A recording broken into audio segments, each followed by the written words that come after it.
اگر کوئی شخص فجر کی نماز میں مسجد کے اندر آتا ہے اور جماعت قائم ہوتی ہے، جماعت کھڑی ہوتی ہے، تو ایسے شخص کو سنتیں پڑھنی چاہیے یا پھر جماعت میں شامل ہونا چاہیے؟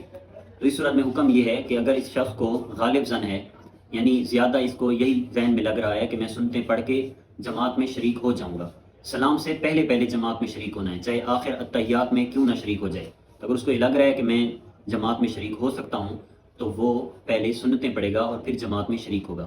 اگر اس کو غالب گمان یہ ہے اور زیادہ یہی لگ رہا ہے کہ میں اگر سنتے پڑھوں گا تو جماعت چھوٹ جائے گی، یعنی امام صاحب سلام پھیر دیں گے، تو اب یہ شخص سنتیں نہیں پڑھے گا بلکہ جماعت کے اندر شریک ہو جائے گا۔ اور اب یہ سنتیں کب پڑھ سکتا ہے؟ تو فجر کی نماز کے فوراً بعد تو نہیں پڑھ سکتا، البتہ جب سورج طلوع ہوگا، سورج کے طلوع ہونے کے 20 منٹ بعد یہ سنتیں پڑھ سکتا ہے۔ اور کب تک پڑھ سکتا ہے؟ ضحوہ کبریٰ تک پڑھ سکتا ہے، نصف النہار شریع تک پڑھ سکتا ہے۔ کیلنڈر پہ یہ ہر ایک جو ہے کیلنڈر میں موجود ہوتا ہے نصف النہار شریع کا وقت اور ضحوہ کبریٰ کا وقت، تو یہ اس وقت تک سنتیں پڑھ سکتا ہے۔